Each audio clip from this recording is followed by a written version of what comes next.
Selamat datang di Tommy Pandawa, channel pendidikan dan seni budaya. Halo, selamat datang di channel Tommy Pandawa bersama saya Tommy Eka Miharja dalam video-video seri pendidikan dan seni budaya.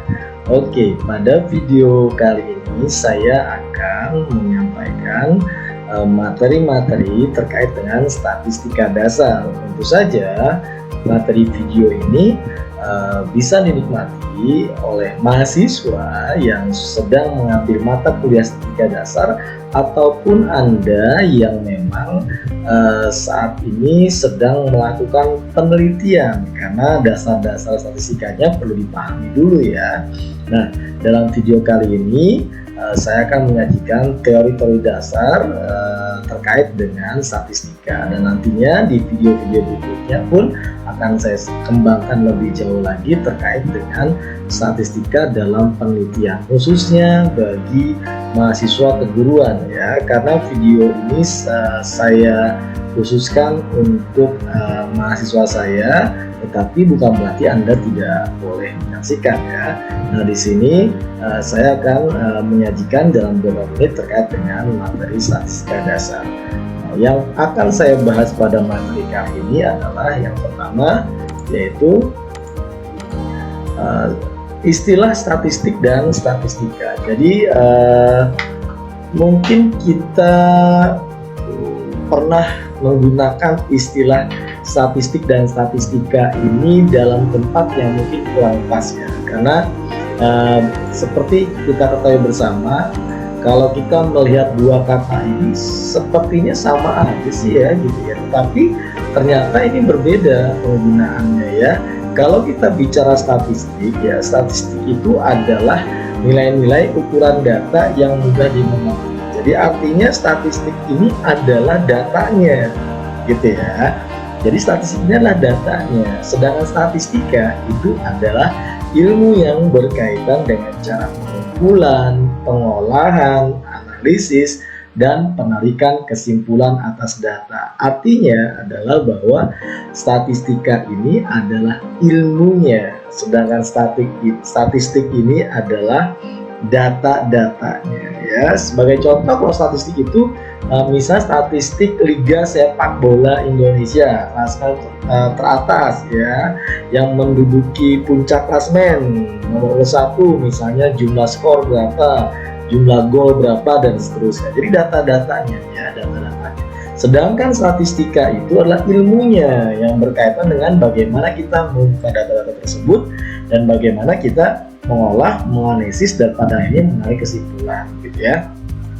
Nah, jenis-jenis statistika, kalau kita membahas statistika berarti ilmunya ya. Jenis-jenis statistika itu yang pertama ada namanya statistika deskriptif ya, yaitu metode yang berkaitan dengan pengumpulan dan penyajian data. Dalam statistika deskriptif ini biasanya digunakan pada penelitian-penelitian yang bersifat kualitatif, karena dia fungsinya ini adalah selain mengumpulkan data, statistika deskriptif ini dia juga menyajikan data, tapi data-data yang disajikan itu memang data-data yang berasal dari satu variabel. Nanti akan kita bahas lebih lanjut. Yang kedua adalah statistika inferensi, yaitu metode yang berkaitan dengan analisis sampel untuk penarikan kesimpulan tentang karakteristik populasi. Jadi kalau deskriptif ini adalah metode bagaimana mengumpulkan dan menyajikannya. Jadi kalau ada kata menyajikan itu berarti yang kita lihat nih. Biasanya yang disajikan itu bisa dalam bentuk tabel, bisa dalam bentuk kurva, grafik, dan sebagainya gitu ya. Nah, sedangkan statistika inferensi ini adalah metode yang berkaitan dengan bagaimana kita menganalisis suatu sampel untuk menarik kesimpulan tentang karakteristik populasi. Biasanya ini istilah ini dipakai untuk penelitian yang bersifat kuantitatif ya, karena di sini ada istilah populasi dan sampel. Tetapi untuk penelitian-penelitian yang sifatnya kualitatif biasanya kita tidak menggunakan istilah populasi dan sampel, apalagi kita bicara mengenai penelitian tindakan, apalagi action research ya, terutama dalam dunia pendidikan ini dikenal dengan penelitian tindakan kelas ya. Perlu saya informasikan bahwa action research ini terbagi menjadi 3 dari beberapa literatur ya.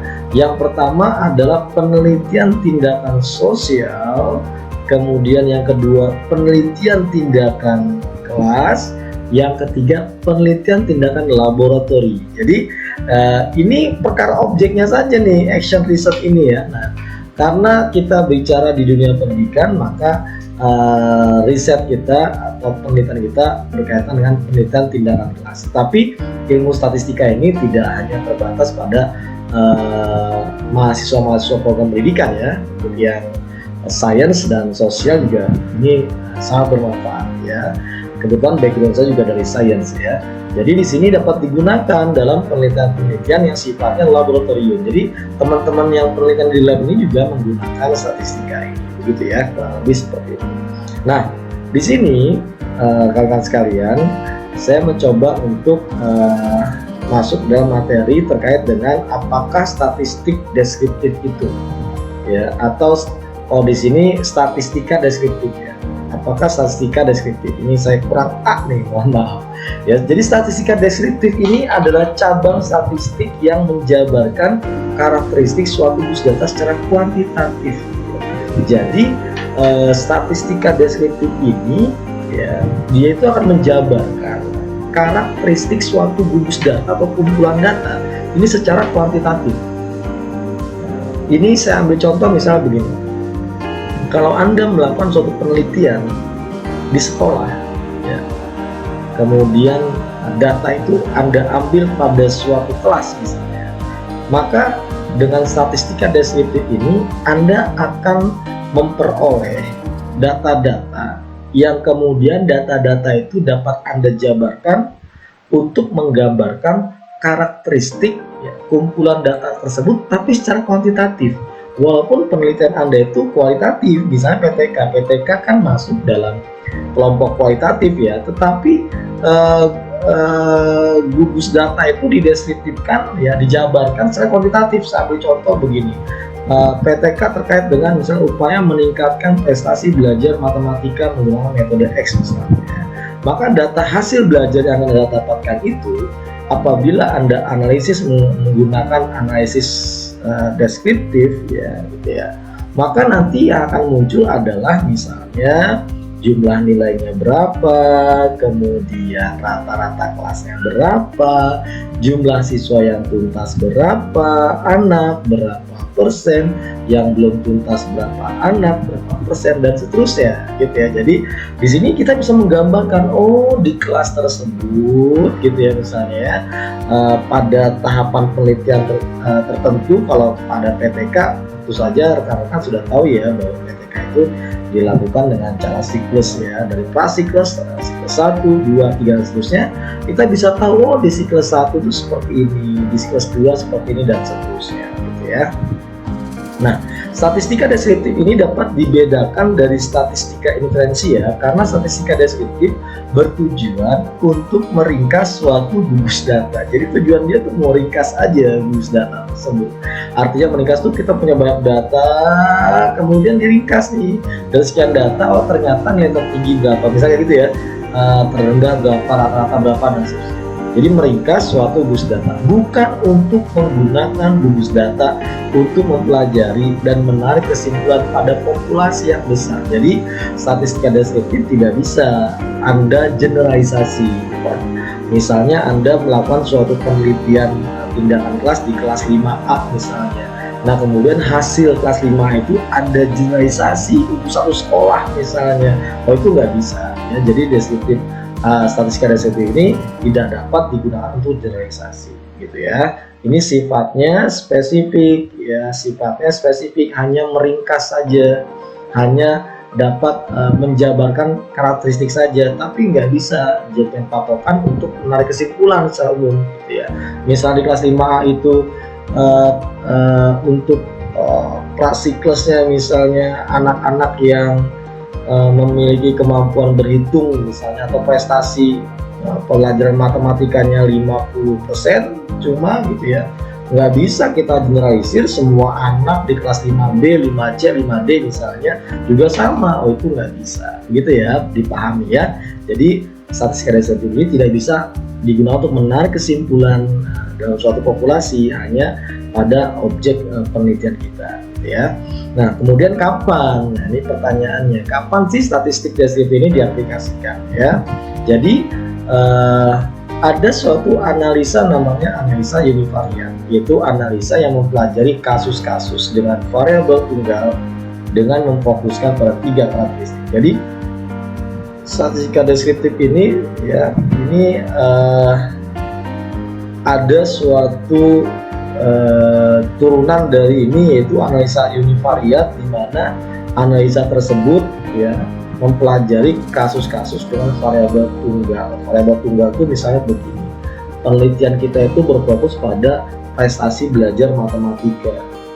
Beda halnya misalnya pengaruh metode X terhadap hasil belajar Y. Kalau ada pengaruh berarti kita fokus pada 2 variabel. Tapi kalau misalnya upaya meningkatkan prestasi belajar matematika, berarti kita fokus pada prestasi belajar. Upayanya bisa apa saja, bisa berkembang. Nah disitulah PTK makanya terdapat siklus gitu ya. Jadi bisa dipahami nih, variabelnya variabel tunggal. Nah fokus pada 3 karakteristik, yaitu distribusinya, tendensi sentralnya, dan ukuran dispersinya. Nah di sini coba yuk kita bahas satu persatu. Nah terkait distribusi, ya distribusi di sini adalah ringkasan frekuensi dari data individual atau data berkelompok suatu variabel. Jadi di sini distribusi ini maksudnya gini, kita punya 30 siswa gitu ya, dengan data masing-masing. Data masing-masing itu terdistribusi namanya gitu. Jadi dari mulai yang dapat nilai rendah, sedang, sampai tinggi. Nah itu berarti data kita terdistribusi dengan frekuensi-frekuensi tertentu. Seandainya nanti ada yang dapat nilai 70, ada 3 orang, misalnya yang 60 ada 4 orang dan seterusnya gitu ya. Nah kemudian distribusi yang paling sederhana adalah dengan menentukan nilai-nilai yang ingin dicari dari variabel yang dipelajari dan jumlah sampel yang memiliki nilai tersebut ya. Saya rasa itu sudah. Misalnya dalam menghitung distribusi jenis kelamin subjek-subjek dalam penelitian, berarti kita menghitung persentase subjek yang laki-laki dan subjek perempuan. Jadi distribusi ini kita tujuannya nanti kembali ke tadi untuk menentukan karakteristik dari kelas yang sedang kita teliti, atau populasi yang kita sedang teliti, atau sampel yang kita teliti. Ya, seperti tadi misalnya berapa dalam satu kelas ini, misalnya total siswanya berapa, jumlah siswa laki-laki berapa, jumlah siswa perempuan berapa, dan seterusnya gitu ya. Nah, sedangkan tendensi sentral ini biasa disebut ukuran pemusatan data. Ingat, pemusatan data yang tersebar dipusatkan, kira-kira yang menggambarkan dengan sebaran datanya seperti apa. Jadi di sini tendensi sentral dikenal juga dengan istilah ukuran pemusatan. Pemusatan pusat data pasti ya, yaitu penjabaran data yang berulang atau berpusat pada nilai-nilai tertentu secara kuantitatif. Jadi dijabarkan data-data yang berulang atau berpusat pada nilai tertentu secara kuantitatif. Sekali lagi secara kuantitatif. Kuantitatif artinya muncul angka gitu. Jadi istilahnya dia misalnya berapa persen nih yang dapat nilai sekian berapa anak, yang dapat nilai 80 berapa anak, yang dapat nilai 100 berapa anak, dan seterusnya gitu ya. Nah, tendensi sentral ini adalah cara untuk mencari nilai tengah dari suatu dus data yang telah diurutkan dari kecil ke besar atau dari besar ke kecil gitu ya. Nanti akan kita bahas lebih lanjut. Nah, sedangkan ukuran dispersi ini adalah ukuran variasi atau seberapa jauh nilai tersebut tersebar ya, dari jauh nilai tersebut tersebar satu dengan lainnya dari suatu dus data. Jadi sebaran seperti apa sih gitu ya. Nah, aplikasi ukuran dispersi ini yang saya bilang adalah standar deviasi. Jadi mungkin Anda sering mendengar istilah standar deviasi. Kalau bahasa Indonesianya biasanya istilahnya itu adalah simpangan baku gitu ya. Nah, ukuran dispersi ini biasa digunakan bersama dengan tendensi sentral untuk mempelajari distribusi data yang kita miliki. Nah, di sini ukuran dispersi itu ada beberapa jenis yang perlu kita ketahui. Yang pertama range. Range itu adalah interval data yang di sini sih disebut interval terkecil ya, yang memuat semua data. Itu cara mencarinya adalah mencari selisih nilai maksimum dan nilai minimum.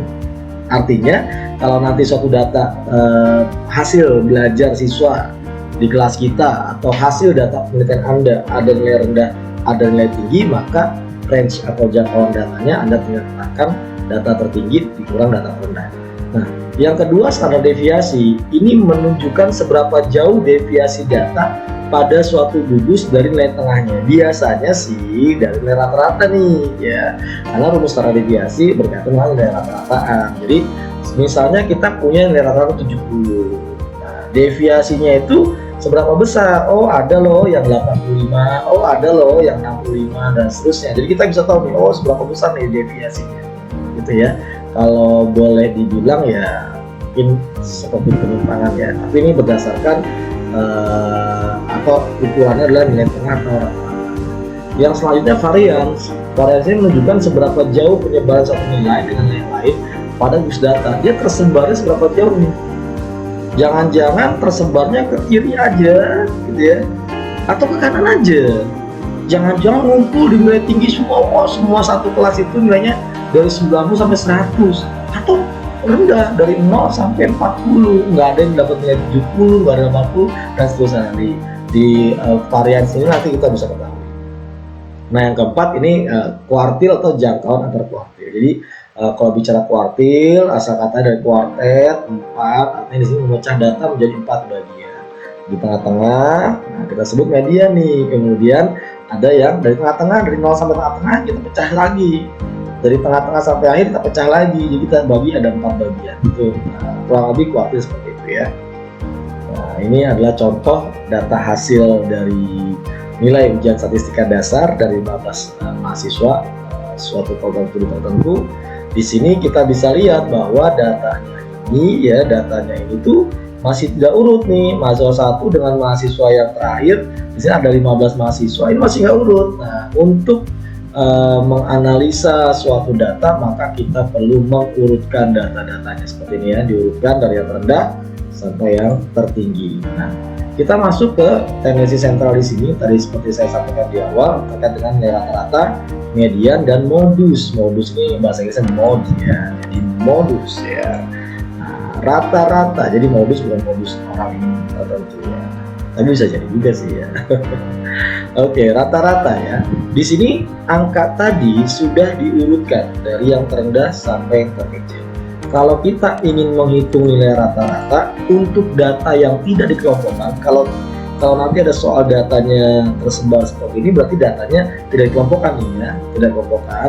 Maka untuk menentukan nilai rata-ratanya menggunakan rumus X bar atau X rata-rata sama dengan sigma X dibagi N, atau jumlah keseluruhan nilai ini dibagi jumlah data atau banyaknya data. Ada berapa? Ada 15. Berarti jumlah ini dibagi 15 ya. Nah ini ada 15 ya.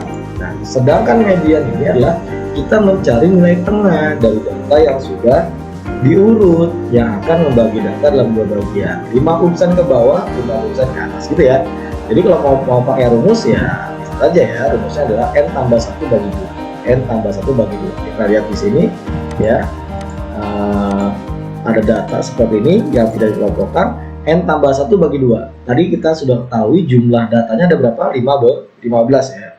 Nah 15 ditambah 1 dibagi 2 ada 8. Berarti mediannya itu ada di data ke-8, bukan 8, tapi data ke-8 yaitu 1, 2, 3, 4, 5, 6, 7, 8. Berarti mediannya 76 ya. Sedangkan modus merupakan nilai yang paling sering muncul.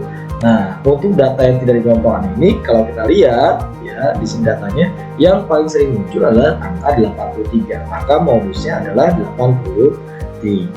Nah, saya rasa itu ya yang bisa saya sampaikan untuk video saya yang pertama ini. Nah, setelah ini jangan lupa di subscribe, di like, agar nanti pada saat saya mengupload video-video berikutnya Anda bisa langsung mendapatkan notifikasi. Jangan lupa tambah lonceng juga ya. Nah, oke. Sampai jumpa di video-video saya berikutnya. Nantikan video-video pembelajaran saya, terutama bagi Anda yang ingin melaksanakan penelitian atau sedang menyusun skripsi, ya ini jangan sampai melewatkan ya. Subscribe dan like sehingga pada saat saya mengupload video Anda bisa mendapatkan notifikasinya. Oke, sampai jumpa di video pembelajaran berikutnya. Saya Tommy Kanialja, kita jumpa lagi nanti.